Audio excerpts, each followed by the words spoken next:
انسان نے یہ کیا کہ اس نے اللہ کی علم پہ بھروسہ چھوڑ دیا.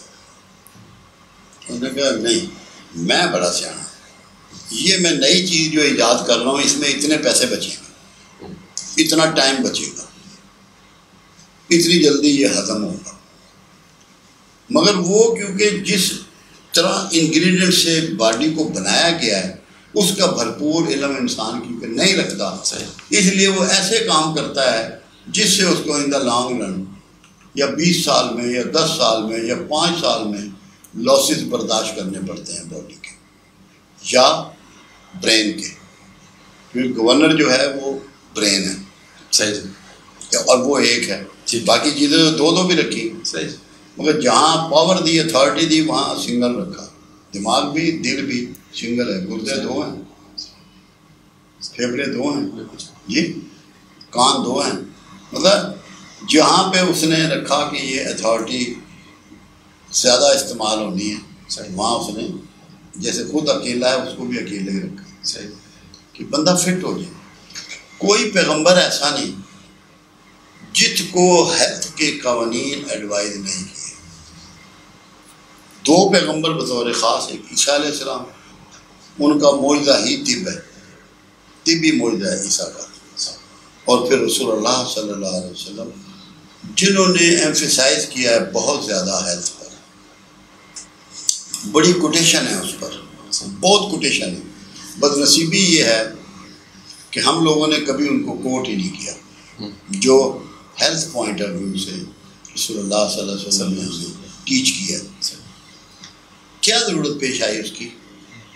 اگر آپ جہاد لڑ رہے تھے مدینے میں, 20 میں 40 صحابہ رسول شوگر کے مریض ہوتے تو جہاد کدھر گیا؟ تلوار چلتی ان سے. علی اٹھاتا تھا 17 kg کی تلوار, سارا دن چلاتا تھا. کیسے چلا لی اس نے؟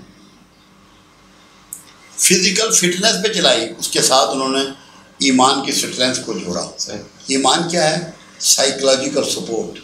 جو آپ کو نفسیاتی سپورٹ آج میسر ہے نا, دیٹ از ایمان. تو فزیکل فٹنس اور سائیکولوجیکل فٹنس دونوں کو ایمفیسائز کیا پروفٹ نے, اور ایک بہترین نتائج تھوڑے سے ٹائم میں حاصل کر لیے. اب اگر آپ چاہتے ہیں کہ اس زمانے میں جیسے آپ ورک کر رہے ہیں انٹرنیشنلی, تو آپ نے دونوں چیزوں کو اکٹھا کرنا ہے. دماغ اور دل جو ہے وہ جسم سے باہر کی کوئی چیز نہیں ہے. اب آپ کی آنکھیں ہیں, دیکھ رہی ہیں نا, مگر یہ سارے تاثرات کہاں ڈلیور کر رہی ہیں؟ دماغ کے برین کو. ٹھیک ٹھیک.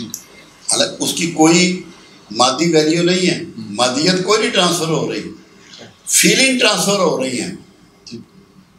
تو اب آپ نے جب معاشرے کا علاج کرنا ہے تو 2 چیزوں کا کرنا ہے, فزیکلی اور فیلنگ میں. فیلنگ کو انوسینٹ کرنا ہے, فیلنگ کو پاورفل کرنا ہے, فیلنگ میں مستقبل میں جھانکنے کی قوت پیدا کرنی ہے. کیونکہ اللہ نے کسی جاندار کو یہ طاقت نہیں دی جو ہمیں دی. آپ مستقبل میں جھانک سکتے ہیں, آپ ماضی میں پیچھے جا سکتے ہیں, آپ اپنے سراؤنڈنگ میں تبدیلی لا سکتے ہیں. مطلب کسی جاندار کو یہ اہلیت, ہاتھی اتنا بڑا جانور ہے, اتنی ویل, اتنی مچھلی ہے, ہپو ہے, اتنا بڑا منہ ہے اس کا, مگر کسی کو یہ پاور نہیں ہے کہ وہ پریویس میں جا کے دیکھ سکے. کیونکہ ٹیچنگ آپ کی پریویس میں ہوتی ہے ہمیشہ. جو سڑک آ رہی ہے نا, اس کا روٹ آپ نے دیکھنا ہے یہ کہاں سے آ رہی ہے, تب آپ آگے ٹریول کر سکیں گے. تو یہ ہمیں ماضی میں جھانکنے کی طاقت اس نے اس لیے دی کہ ہم پریویس کو اور وہاں کے ریکارڈ کو ساتھ لے کے کیری کریں. تو آپ اگر زمانے کو صحت دینا چاہتے ہیں نا, تو لوگوں کو صحت جسم کی کس طرح قائم رکھنی ہے اور دماغ کی صحت کو کیسے قائم رکھنا ہے, ان دونوں شعبوں پہ ساتھ ساتھ چلنا پڑے گا. اگر ذرا سا بھی بیلنس میں فرق آ گیا تو فیلئر ہو جائے. اچھا بابا جی, بے شمار ایسے فلنتھراپسٹ ہیں جو کروڑوں اور اربوں کے ہاسپٹلز اور ڈسپینسریز بنا رہے ہیں. کیا ہسپتال شفا ہے یا طریقہ زندگی کا ٹھیک ہونا, طرز زندگی کا ٹھیک ہونا یہ صحت ہے؟ تو اگر ہسپتال میں شفا نہیں ہے تو کیا طریقہ کار اپنایا جا سکتا ہے ہم سکھا سکیں, کوچنگ کر سکیں, تاکہ ہیلتھ جو ہے اس کی اویئرنیس کامن ہو؟ میں تو اس حق میں ہوں کہ میڈیکل کی ایجوکیشن لوگوں کو دی جائے, ان کو اویئرنیس ہو کہ کون سی چیز میرے لیے پوائزن کا درجہ رکھتی ہے اور کون سی چیز میرے لیے زندگی اور بقا کا درجہ رکھتی ہے. ہاسپٹل کا تعلق جو ہے وہ ایمرجنسی سے ہونا چاہیے. جب ایکسیڈنٹ ہو جاتا ہے, کوئی حادثہ ہو جاتا ہے, وہاں آپ کے پاس ریمیڈی ممکن نہیں ہوتی, اس کے لیے ہاسپٹل چاہیے. اب ان کی حالت تو یہ ہے کہ چھوٹا سا ڈائگنوزس بھی جو ہے اس کے لیے انہیں مختلف ٹیسٹ چاہیے, خون کا ٹیسٹ, پیشاب کا ٹیسٹ, پخانے کا ٹیسٹ, ایکس رے, الٹراسونوگرافی, ای سی جی, ای ٹی ٹی, برین کا ٹیسٹ, فلانا ٹھنگا کان ٹیسٹ. یہ کس بات کا ثبوت ہے؟ یہ اس بات کا ثبوت ہے, ڈاکٹر کہتے ہیں ججمنٹ پاس کرنے والے کو, جو اپنی ججمنٹ پاس کرے. ڈاکٹر اب ہے ہی نہیں, کیونکہ ججمنٹ تو اس سے پاس ہی نہیں ہو رہی, وہ تو محتاج ہے ایک ٹیسٹ کرنے والے کو. اس کی رپورٹ پر اس کا سارا نالج بیس کرتا ہے. تو اس نے کیا سیکھا؟ اس کی ضرورت نہیں ہے. ضرورت اس کی ہے کہ آپ جو شعبہ پکڑیں, that is a health education. اب یہاں ایک بات بڑی ہم سنتے ہیں کہ رسول اللہ صلی اللہ علیہ وسلم کو دستی کا گوشت بہت پسند تھا.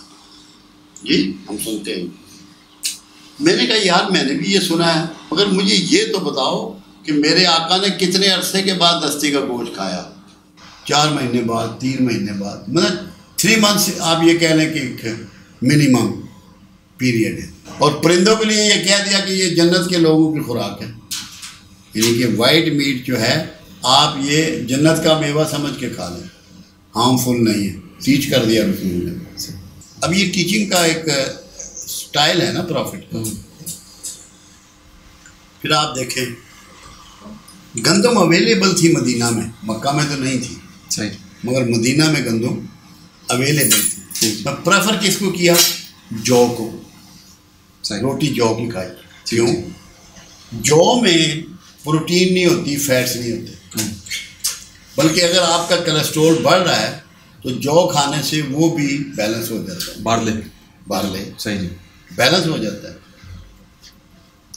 اس سے وہ جتنی کولیسٹرول ہے ایکسٹرا یا نقصان دہ وہ ڈاؤن ہو جاتا ہے, ویٹ کم ہو جاتا ہے. تو یہ ٹیچنگ دی. گندم کی روٹی آقا نے نہیں کھائی, جو کی روٹی کھائی. اس کو پریفر کیا تاکہ لوگ اس کو میری سنت سمجھ کے اپلائی کریں اور صحت پائیں. ہم اس کو استعمال کرتے ہیں ڈپریشن میں, غم اور ڈپریشن, اور غم میں, ایسیڈیٹی میں, السر میں, پیپٹک السر میں, ہائی بلڈ پریشر میں.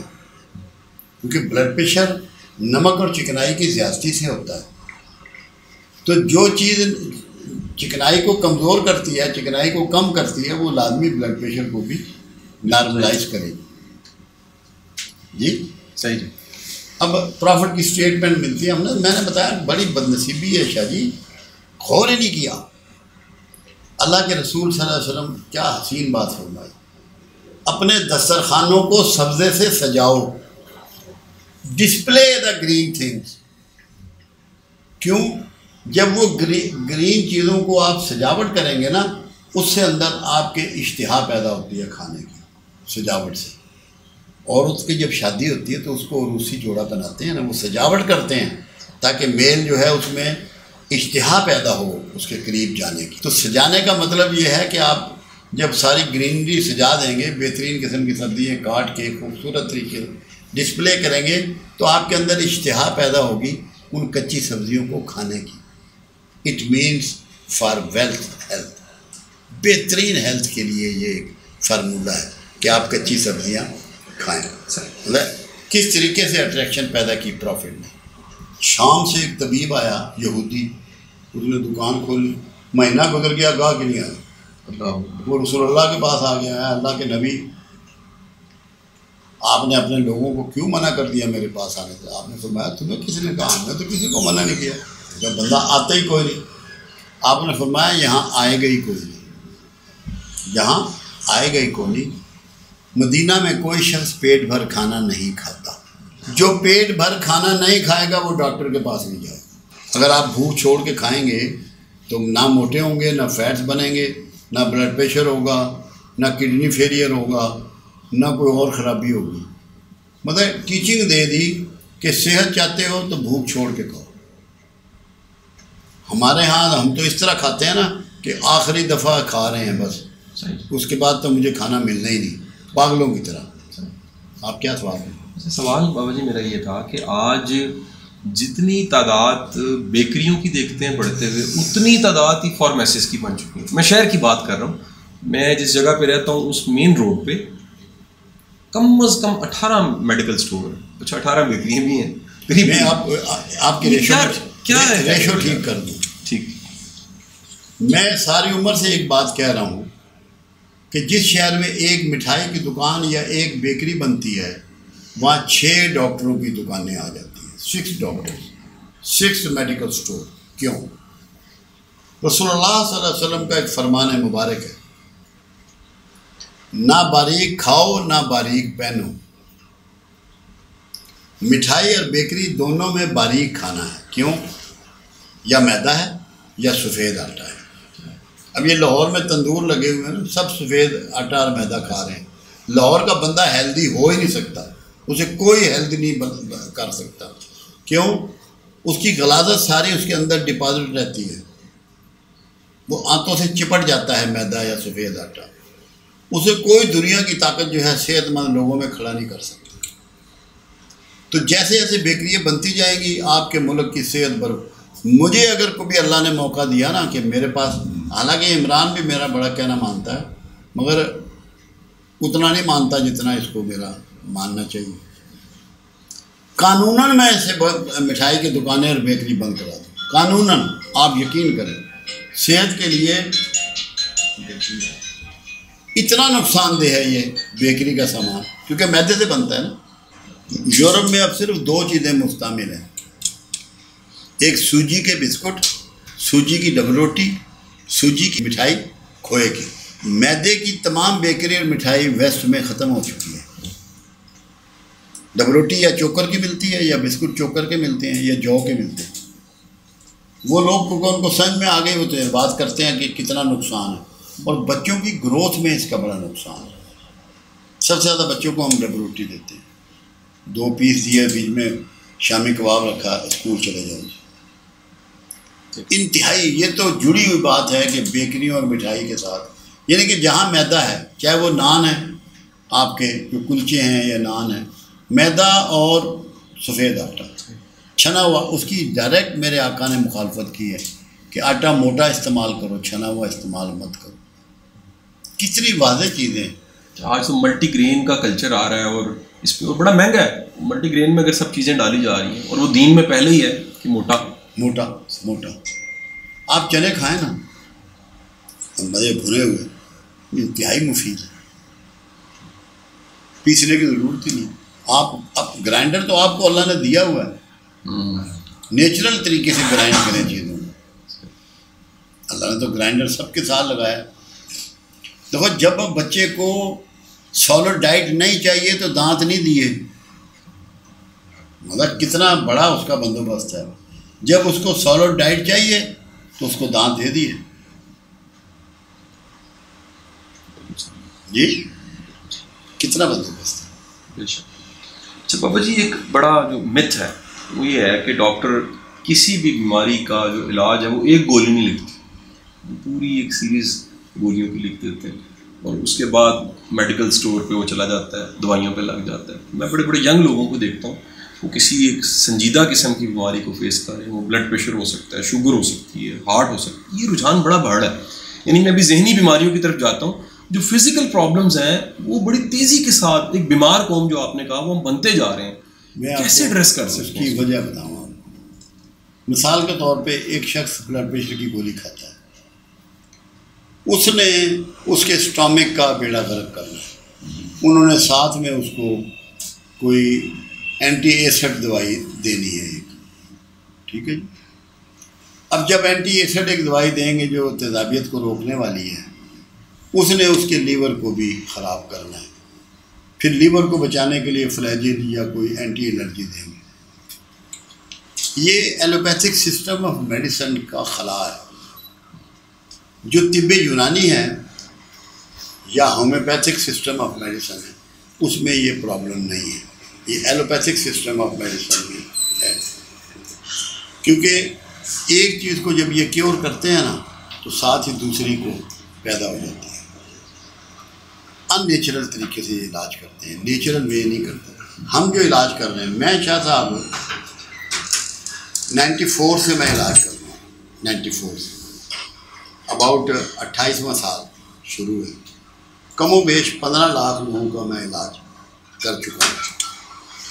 ہمارے پاس تو میڈیسن ہے ہی کوئی نہیں، ہمارے پاس کوئی میڈیسن نہیں. کیا چیزیں ہیں؟ جو چیزیں آپ کی ڈائٹ میں ادھر ادھر بکھری ہوئی ہیں مگر ان کی میڈیسن ویلیو ہے. ہم اس کے نسخے نہیں بناتے کہ مجرب ہوتا ہے نا کہ 4 چیزیں 6 چیزیں مکس کر لی، ایک ہی چیز دے دی.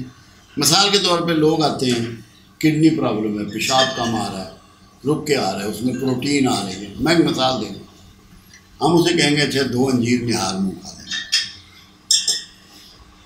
یا تجھے بواسیر ہے، خون آ رہا ہے، 3 انجیر نہار منہ کھا لیں. وہ 100% ٹھیک ہوتا ہے، کیور ہوتا ہے انجیر سے. بالکل. کیوں؟ جو گردہ جب تک خراب نہ ہو بواسیر نہیں آ سکتی، اور گردے کے لیے سب سے جو اعلیٰ ترین چیز ہے وہ انجیر ہے. یہ کیسے ہو سکتا ہے کہ جو اللہ اپنے آپ کو رحمان الرحیم کہتا ہے اور مہربان کہتا ہے، اس نے آپ کے سراؤنڈنگ میں آپ کی ہیلتھ کے ارینجمنٹ نہ کی ہوں؟ استاد ابن سینا کے زمانے میں ایک علاقے میں دستوں کی بیماری پھیل گئی، پورا گاؤں مرنا شروع ہو. انہوں نے استاد ابن سینا سے رابطہ کیا، اس نے کہا مجھے وہاں آنا پڑے گا. جب وہ وہاں تشریف لے گئے، انہوں نے کہا جو بستی کا سب سے بڑا آدمی ہے مجھے ملواؤ. جو بستی کا ایک 98 سال کا بابا لایا گیا. انہوں نے ان سے پوچھا کہ بابا جی یہ بتائیں کہ کوئی نئی بوٹی جو اس علاقے میں پیدا ہوئی. انہوں نے کہا ہاں ایک بوٹی ایسی ہے میں جو دیکھ رہا ہوں جو پہلے نہیں تھی، وہ نئی ہے. تو کہا مجھے وہاں لے چلو. وہاں لے گئے ان کو، اور ساری بوٹی انہوں نے توڑوا لی. توڑوا کر 20 کے لوگوں کو دی. سارے لوگ شفا یاب ہو، تمام لوگ 100% لوگ شفا یاب ہو. پوچھا گیا کہ یہ کیا ماجرا، یہ آپ نے کیوں کیا؟ انہوں نے کہا بات یہ ہے، یہ اللہ کی سنت نہیں ہے کہ کوئی نئی بیماری اتارنے سے پہلے اس کا علاج نہ اتارا. اب 2 باتیں اس میں آ گئیں. ایک تو جس علاقے میں بیماری اتر رہی ہے علاج بھی وہیں ہے. یہ نہیں ہو سکتا کہ بیماری اتر رہی ہے لاہور میں اور علاج اس کا جو ہے شکاگو میں ہے. دس از ایبسولوٹلی رانگ، کیونکہ وہاں کے لوکل لوگوں کو اس کو شفا چاہیے. ہم غور و فکر نہیں کرتے، ہم تو مکھی پہ مکھی مار رہے ہیں کہ فلاں چیز انہوں نے ایجاد کر دی ہے. ایک یہ چیز، اور دوسرا پہلے اللہ علاج اتارتا ہے اور پھر بیماری دیتا ہے. جیسے دنیا میں بچے کے آنے سے پہلے اس کی ماں کے تھنوں میں دودھ دیتا ہے، اس کے لیے خوراک کا بندوبست پہلے کرتا ہے، دنیا میں اس کو بعد میں بھیجتا ہے. مطلب اللہ کے ارینجمنٹ ہیں، بڑے میچور قسم کے ارینجمنٹ ہیں. بے شک بے شک. یہ بنیادی فرق ہے جہاں پہ ہم پھنس گئے ہیں. ہمیں کبھی دقت نہیں ہوئی. میرے پاس لوگ آتے ہیں، وہ جی اس چیز کا تو فلاں جگہ علاج ہی نہیں ہے، فلاں جگہ علاج. میں نے کہا یہ کفر تو مت بکو. میرے آقا نے جب ایک سٹیٹمنٹ کلیئر دے دی کہ اللہ نے صرف 2 چیزوں کا علاج دنیا میں نہیں اتارا، ایک موت کا اور ایک بڑھاپے کا. موت آ کر رہے گی، بڑھاپا آ کے رہے گی، باقی ہر چیز کا علاج ہے. میں یہ کہہ سکتا ہوں کہ میرے علم میں اس کا علاج نہیں ہے. میں یہ نہیں کہہ سکتا کہ اس کا علاج نہیں ہے. کیا کہیں، بہت ہی خوبصورت. مجھے یہ کہنا تو بنتا ہے کہ میرے علم میں اس کا علاج نہیں ہے. میں یہ نہیں کہہ سکتا کہ اس کا علاج ہے ہی نہیں، یہ کفر ہے. صحیح. اچھا ہم سب کا کرتے ہیں. ہمارے پاس ریٹارڈڈ بچے آتے ہیں، منگولین بچے آتے ہیں، آٹزم کے بچے آتے ہیں، پھر مسکولر ڈسٹرافی کے مریض آتے ہیں، کینسر کے مریض آتے ہیں، ایڈس کے مریض آتے ہیں. ہمارے پاس سب لوگ آتے ہیں. پر شاہ صاحب ہم سب کا علاج کرتے ہیں. کیوں؟ جب پرافٹ مکمل ہے، پرافٹ کا علم مکمل ہے، تو ہم نے تو پرافٹ سے ہی ایکوائر کرنا ہے نا نالج. ہمارے پاس تو سورس جو ہے اللہ کے بعد اگر کوئی ہے تو وہ رسول اللہ ہے. ہم کیونکہ ہمیں امید ملتی ہے وہاں سے کہ ہر چیز کا علاج موجود ہے. ہم سب کا علاج کرتے ہیں. ہمارے پاس ایسا کبھی نہیں ہوا کہ ہم نے یہ کہا ہو کہ ہم اس کا علاج نہیں جانتے. علاج کی بنیاد شاہ صاحب ہوتی ہے ڈائگنوزس پر. اگر آپ میں غور و فکر کی عادت ہے تو بندہ آ گیا ہے, آپ نے اس کی جیب میں نہیں اس میں دھیان کرنا ہے, کیسے ممکن ہے کہ اللہ آپ کو اس کے لیے رہنمائی نہ دے؟ بے شک, کیونکہ درد ہے نا اگر آپ میں کہ یار یہ بندہ اس کی تکلیف دور ہونی چاہیے, تو رہنمائی پروردگار عالم عطا کرتا ہے اور بندہ جو ہے وہ ٹھیک ہوتا ہے.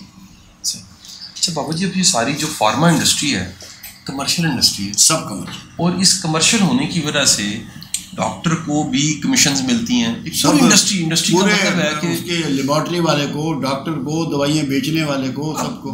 اب ڈاکٹر جو ہے ہمارے تو آئیے 100 200 سال 300 سال کے اندر ساری بنی ہوگی. جو قدرتی طریقہ علاج ہے وہ تو بڑا پرانا ہے.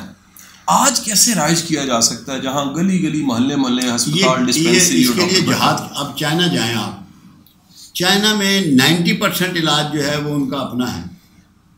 جو ان کے پرانے بندے بیٹھے ہیں نا لمبی لمبی داڑیوں والے چند بالوں والے, وہ کرتے ہیں. حیران کن علاج ہیں ان کے, جڑی بوٹیوں سے وہ علاج کرتے ہیں, رات چیزیں اس کی. دیکھیں پرانے زمانے میں جب ہمارے طبیب ہوا کرتے تھے تو وہ دوائیاں بعض اوقات دھوپ میں نہیں پیستے تھے, کھرل نہیں کرتے تھے کہ یہ دھوپ جو ہے اس کے اندر جو اس کے کمال کی چیزیں ہیں, قوتیں ہیں, ان کو ظاہر کر دے گی. سائے میں گرمی پڑ رہی ہو مگر سایہ ہو, وہاں پیستے تھے. میں نے انڈیا میں وزٹ کیا, انڈیا میں 14% تقریباً جو ہے ایلوپیتھک ہے, 86% جو ہے ان کا آیورویدک, طبیب, ہومیوپیتھک, 3-4 چیزیں. ہمارے ہاں بھی کوئی 22% ایلوپیتھک ہے, باقی سارے دیگر علاج ہیں. پوری دنیا اس سے مستفید نہیں ہو رہی. تقریباً 84% آبادی جو ہے دنیا کی وہ دیگر طریقہ علاج سے مستفید ہو رہی ہے. اب چائنا کتنی بڑی پاپولیشن ہے, ان کے یہاں ایلوپیتھک کو پوچھتے ہی کون نہیں, ان کے یہاں نہیں ہے. ان کے یہاں تو اپنے ان کے طریقہ علاج ہیں. اول تو وہ بیماری کم ہوتے ہیں کیونکہ ان کا ہر آدمی ایکسرسائز کرتا ہے صبح, کھانے کی ٹائمنگ ہے ان کی, رات کی کھانے کی ٹائمنگ ہے ان کی, اور وہ کھاتے کیا ہیں, 3 چیزیں تو ان کے یہاں ہے ہی نہیں, نہ چکنائی ہے, نہ ٹھنڈا ہے, نہ میٹھا ہے. جو چیزیں گڑبڑ کرنے والی ہیں وہ تو وہ کھاتے ہی نہیں. اس کے لیے آپ کو کام کرنے کی ضرورت ہے. کیوں؟ آپ کے پاس ایسا میڈیا موجود ہے اور لوگوں کی آپ پر ٹرسٹ موجود ہے. میڈیا سے امپورٹنٹ جو ہے وہ ٹرسٹ ہے. انہیں یہ پتہ ہے کہ قاسم علی شاہ صاحب جو بات کریں گے وہ بونگی نہیں مار رہے ہوں گے, مطلب وہ سنجیدگی سے بات کریں گے, ہمارے فائدے کی بات ان سے ڈلیور ہوگی. یہ احساس جو ہے نا, یہ آپ کو اس میں انقلاب دلا سکتا ہے کہ اس کو آپ, اس طرح آپ کا تو ماشاءاللہ کافی پھیلاؤ ہے اس کا, کمپینز بنا دیں تاکہ پراپر بندوں کو پتہ لگے. دیکھو نا لاہور میں کتنے بچے ہیں جن کے آپریٹ کر کے ان کے اندر سے یہ نکالے گئے ہیں, یہ اپنا نان جو ہے وہ آنتوں میں چپک جاتے ہیں, بعض آپریٹ کر کے نکالے گئے ہیں. کتنے ہی بچوں کو, کتنے ہی بڑوں کو, کیونکہ آسانی ہے نا. گھر عورتیں تو اب انہیں تو موت پڑتی ہے نا کہ روٹی پکانی پڑے گی, وہ سالن گھر بنا لیتی ہیں, بھی احسان کرتی ہیں. تو روٹی بازار سے لاؤ, وہ ساری میدے کی ہوتی ہے. آپ کے جتنے فنکشن ہوتے ہیں کیا ہوتی ہے, روٹی میدا ہی ہوتا ہے, سے میدے کی روٹی ملتی ہے. بالکل ایسا. اس کے لیے آپ کو بہت محنت کی ضرورت ہے کہ آپ اچھی, میں حاضر ہوں. بہت شکریہ بابا جی. بابا جی میرا سوال یہ بھی ہے کہ ہمیں یہ نہیں پتا کہ کس چیز کے ساتھ کیا کھانا ہے. ایک بڑی کامن پریکٹس ہے, میں چاہوں گا کہ اس پہ بھی آپ ڈسکشن کریں. کھانا کھانے کے فوراً بعد ہم پھل کھاتے ہیں. یہ اچھا فوج کے فنکشنوں میں تو بڑا کامن ہوتا ہے کہ کھانا لگا اس کے بعد پھل آ جائیں گے. کیا پھل کو کھانے کے بعد کھانا چاہیے؟ کیا پھل ملا کے چاٹ بنا کے کھا لینے چاہیے؟ کیا علیحدہ پھل کھانا چاہیے؟ یا جو موسمی پھل ہے اس کی کتنی کوانٹٹی کی, تربوز آ گیا ہے تو کئی لوگوں کو پتہ لگتا ہے ہماری ویڈیو سے یا بات چیت سے تربوز بڑا ضروری ہے, وہ کچھ 4 تربوز کٹھے کھا لیں تو بڑا نقصان ہو سکتا ہے. کوانٹٹی ملانا کس کے ساتھ ہے, کس طرح کھانا؟ شاہ صاحب یہ اتنا امپورٹنٹ سوال ہے جس کی انتہا نہیں. اللہ کے رسول صلی اللہ علیہ وسلم کا ایک طریقہ ملاحظہ کیجیے اور ایڈوائز ملاحظہ کیجیے. ایک دن میں 2 طرح کا کھانا نہ کھاؤ. ایک دن میں 2 طرح کا کھانا نہ کھاؤ، ایک طرز کا کھانا کھاؤ. کیوں؟ ہر ایک کے ہضم ہونے کی جو ٹائمنگ ہے وہ الگ ہے.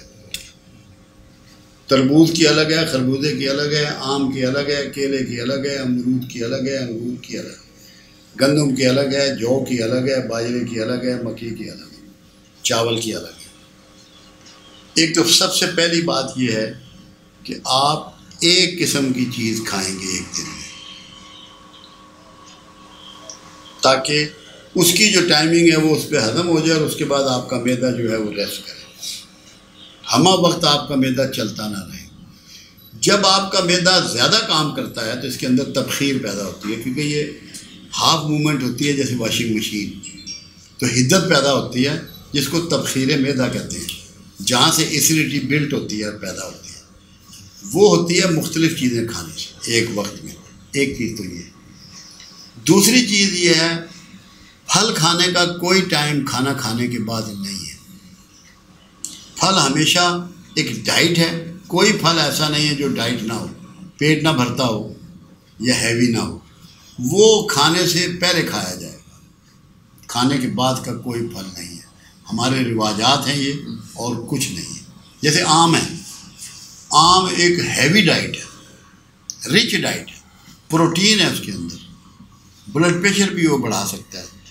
تو ہم تو گرمیوں میں بالٹی کے اوپر بیٹھ جاتے ہیں لوگ، یا چونسے جیسے بڑا آم بھی 4 دانے کھا جاتے ہیں. تو یہ ساری وہ زیادتیاں ہیں جو بعد میں جس کی قیمت ہمیں پے کرنی پڑتی ہے. ہمیں پتہ نہیں ہوتا کہ یہ میں قیمت ان آموں کی پے کر رہا ہوں. اب میں آم کھاتا ہوں، اگر انور اٹور ہو یا چھوٹا ہو تو ایک اتنا تھا، اگر بڑا آم ہو تو 2 پھاڑی. یہ میرا میکسیمم ہے، اس سے اوپر میں ٹچ نہیں کرتا. اسی طرح تمام چیزیں جو ہیں کھانے میں کبھی ایک سے زیادہ ہانڈی اللہ کے رسول نے نہیں پکائی. صہیب رومی کی دعوت کی نہ سلیمان فارسی کی، عمر فاروق نے. تو جب کھانا چنا گیا تو جب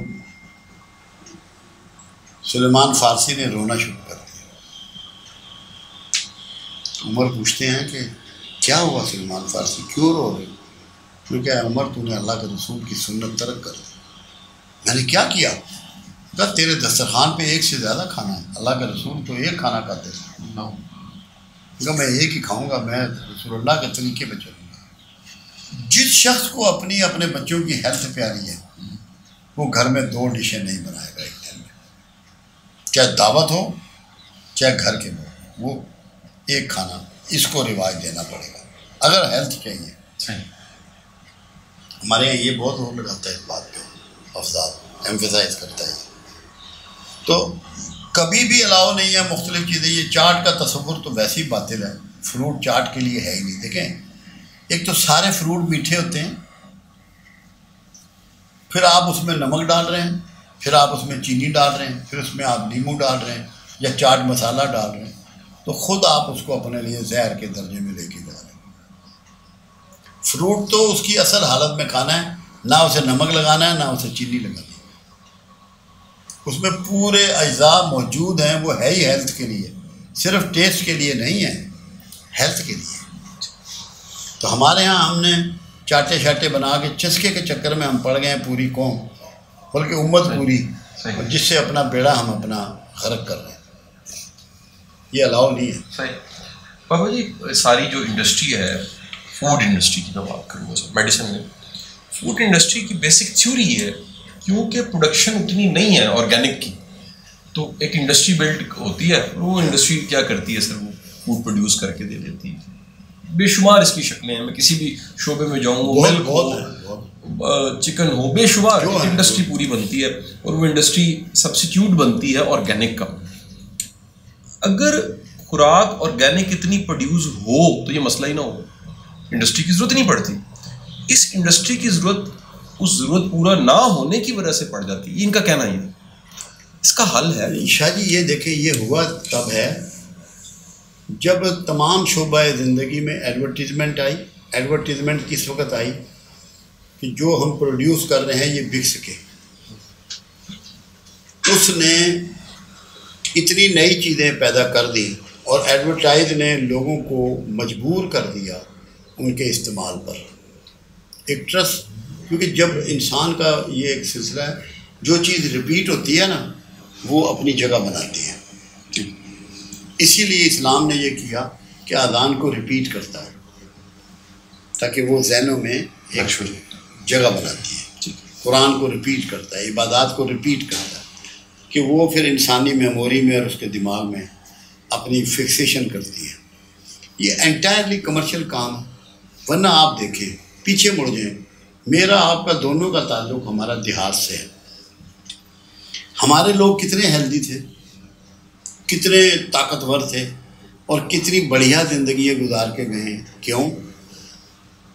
آٹومیٹیکلی آرگینک چیزوں سے ان کا تعلق تھا، وہی وہ کھاتے تھے، سادہ خوراک، پیدل چلنا. میں یہ کہتا تھا کہ اس زمانے میں ہمارے یہاں بیت الخلاء نہیں ہوتے تھے. جو ہماری مستورات ہوتی ہیں وہ منہ اندھیرے کھیتوں میں جاتی تھی رفع حاجت کے لیے، تو ان کی کمپلسری واک ہو جاتی تھی، تازہ ہواؤں نے مل جاتی تھی، پولوشن نہیں ہوتی تھی. اس کے بعد انہوں نے آ کے سارا کام گھر کا کرنا ہے، انہوں نے دودھ بھی رڑکنا ہے، انہوں نے آٹا بھی پیسنا ہے. تو وہ ایک فزیکل فٹنس کا ایک ایسا سسٹم بنا ہوا تھا. یہ ہمیں آپ کو لوگوں کو بتانا ہے کہ نمبر 1 پہ جو ہے وہ ہیلتھ ہے، ہیلتھ ہے، ہیلتھ ہے. یہ ویلتھ اور ساری چیزیں اس کے بعد ہیں. اگر صحت نہ رہے اربوں روپے کوڑا ہے، اور صحت یہ چیزیں نہیں رہنے دیں گی جو ہم کھا رہے ہیں. بازار سے بچیں. میں لوگوں سے کہتا ہوں بازار سے بچو، اپنے گھر میں ہیں. میرے ساتھ ایک زمانے میں نا بینک میں صاحب ہوا کرتے تھے، ایک ان کا نام تھا شعیب نذیر. مجھ سے کافی بوڑھے تھے، بڑی عمر کے. مجھے ایک دن کہنے لگے، ریٹائر ہو گئے تھے، کہنے لگے یار میں اس وقت مینیجر تھا مین بنا. کہتے یار عرفان صاحب ایک بات آپ کو میں نے بتایا، کہتے بڑے کام کی. کہنے لگے زندگی میں آپ نے جو چیز بھی کھانی ہے اللہ کی بنی ہوئی کھانی ہے، بندوں کی بنی ہوئی نہیں کھانی. سوچ میں پڑ گیا. میں نے کہا اللہ کی بنی میں تو گوشت ہے، انڈا ہے، دودھ ہے، پھل ہیں، سبزیاں ہیں، یہ چیزیں. سموسے، پکوڑے، بیکری، مٹھائی تو اس میں نہیں ہے، ٹکے کباب بھی اس میں نہیں، مطلب اس میں تو پروسیس ہے نا پورے. برگر بھی نہیں ہے، پیزا بھی نہیں. مجھے بعد میں اب جیسے جیسے میں آگے بڑھا زندگی میں اور محسوس ہوا، میں نے کہا یار کتنی بڑی ایڈوائس تھی، سستا بھی، صحت مند. ہم نے اللہ کی بنی ہوئی چیزیں چھوڑ دی، مین میڈ کھا رہے ہیں. تو جب تک ہم گاڈ میڈ کی طرف نہیں آئیں گے ہیلتھ نہیں پائیں گے. ایسے انہوں نے سوشل ایکٹیویٹیز پہ ایک بات کی. مجھے کہنے لگے خوشی غمی کسی کی نہیں چھوڑنی اور ویسے نہیں ملنا تاکہ تمہارا وقت ضائع نہ ہو. ویسے کسی کو ملنے کی ضرورت نہیں ہے. کوئی برائی کرو گے، کہ غیبت کرو گے، کچھ کرو گے، بہتر یہ ہے کہ ایسے روٹین میں مت ملو، صرف غمی خوشی میں شامل ہو جاؤ. زبردست بات تھی. جو بندہ پروگرام پہ کام کر رہا ہے اس کے پاس اتنا ٹائم ہے کہ وہ لوگوں سے ایسے ملتا پھرے. یہ تو پروگرام سے ہی ملے گا نا. اب آپ لاہور سے آئے ہیں تو پروگرام سے آئے ہیں نا. بالکل صحیح. آپ کے ذہن میں یہ ہوگا اتنا ٹائم یہاں لگنا ہے، ابھی ہم نے واپس جانا ہے، رات کو فلاں کام، مطلب اندر سائیکل جو ہے وہ آپ کا چل رہا ہے نا. بالکل ٹھیک. تو یہ بھی سوشل ایکٹیویٹیز بھی بڑی ضروری ہے، کیونکہ اس کے بغیر آپ کی مینٹل ہیلتھ نہیں ہے. میں بابا جی ایک چیز پوچھنا چاہوں گا کہ وہ چیزیں جو ممنوع آپ نے کہیں نہیں جانا چاہیے، کھانا نہیں چاہیے، وہ سفید آٹا ہے، چینی ہے، اس طرح چیزیں. کولڈ ڈرنک بڑی کامن ہوگی، یہ تو زہر ہے نا. بالکل. میں چاہوں گا کہ کچھ چیزیں ایسی ان کی نشاندہی کر دیں کہ جو گھروں سے نکل جائیں، استعمال نہ ہو، آئل ہے یا کچھ بھی. بات آپ کو بتاؤں، جو پہلی چیز ہمارے ہاں پاکستان میں کولڈ ڈرنک آئی تھی مڈل ایسٹ سے. وہاں پہ کھانے کی میز پہ یہ ہوتی تھی، کیونکہ اس کو کمرشل طریقے سے انہوں نے اتنا پروموٹ کیا، اتنی خربوں روپیہ ایڈورٹیزمنٹ پہ لگاتے ہیں وہ. آپ اس میں دیکھیں کہ اس میں اتنی چیزیں ہیں جو جگر کے لیے، معدے کے لیے، گردوں کے لیے زہر کے درجے میں، لوگوں کو پتہ ہی نہیں۔ ایک گلاس اگر آپ پیتے ہیں نا، اس میں 10 چمچ چینی آتی ہے اس کے حصے میں، ایک گلاس میں۔ چینی کتنی نقصان دہ، نمک بھی ہوتا ہے اس میں، پریزرور بھی ہوتا ہے اس میں، کلر بھی ہوتا ہے اس میں، ایسڈ بھی ہوتا ہے اس میں، جو وہ آپ کو چسکا دیتا ہے، جو جیسے نشاور چیزیں ہوتی ہیں نا، یہ چسکا بھی لگ جاتا ہے کہ کھانے کے بعد جناب روٹی نہیں زمودی ہے۔ اس کے اگینسٹ ہمیں کام کرنا ہے نام لیے بغیر، ہمیں نام نہیں لینا، ہمیں جنرل ڈرنک کی بات کرنی ہے، نام نہیں لینا۔ نام لینے کا مطلب یہ ہے کہ کاپی رائٹ جو ہیں وہ ہم پہ لاگو ہو جائیں گے۔ یہ سب شاہ صاحب کمرشل ہے، اس پہ اگر آپ بیڑا اٹھا لینا تو دنیا میں ہی آپ کو جنت کی بشارت مل جائے گی۔ یہ اتنا بڑا مشن ہے، میں آپ کے ساتھ ہوں، میرا تو ایمفیسائز ہے اس پہ۔ میں تو یہ کہتا ہوں ایمان سے بھی جو اول ہے وہ ہیلتھ ہے۔ جب آپ کی ہیلتھ نہیں ہے تو آپ ایمان پہ بھی نہیں چل سکتے، آپ کا ایمان بھی رائے گاہ چلا جائے گا۔ آپ کومے میں چلے گئے، آپ فالج میں چلے گئے، بہت زیادہ بڑی بیماریاں آ گئیں، ڈائلسس ہو رہے ہیں، ایمان کدھر رہتے ہیں آپ؟ تو ایمان تو ہوتا ہے پریکٹس کرنی ہے اسلام کو، آپ تو کر ہی نہیں پاتے۔ ہم نے کسی کو نیم نہیں کرنا، میں سمجھ گیا، یہ ایک جہاد ہے جی پورا۔ مثال کے طور پہ جتنی دکانیں تکے کباب کی ہیں پاکستان میں، ساری اوپن میں بنا رہے ہیں، گاڑیاں گزر رہی ہیں، بسیں گزر رہی ہیں، ویسیں گزر رہی ہیں، ریڑا گزر رہا ہے، لید کر رہا ہے، تو وہ سارا کچھ آپ کے اندر جا رہا ہے۔ کٹے ہوئے پھل بک رہے ہیں، کٹی ہوئی مولی بک رہی ہے، پکوڑے سڑک پہ بن رہے ہیں، سموسے سڑک پہ بن رہے ہیں، بھلے سڑک پہ بن رہے ہیں، جلیبی سڑک پہ نکل رہی ہے۔ زہر کھا رہے ہیں نا آپ۔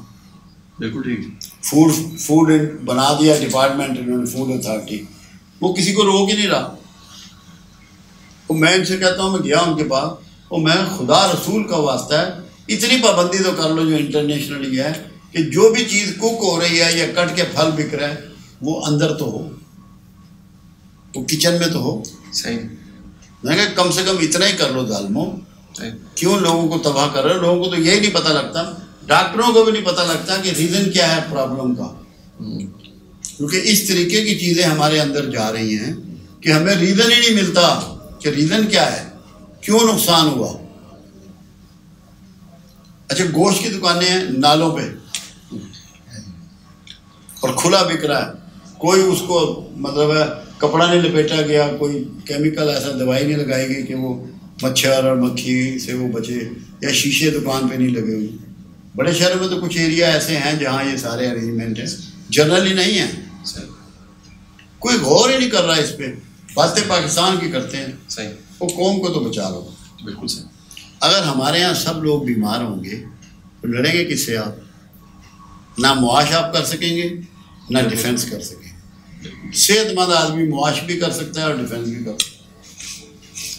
ایک بات بڑی مس انڈرسٹوڈ تھی، میں نے اس کو بھی کلیئر کیا کہ عائشہ صدیقہ رضی اللہ تعالیٰ عنہ کا ایک قول مبارک ہے کہ ہمارے گھر میں 2 مہینے چولہا نہ جلتا۔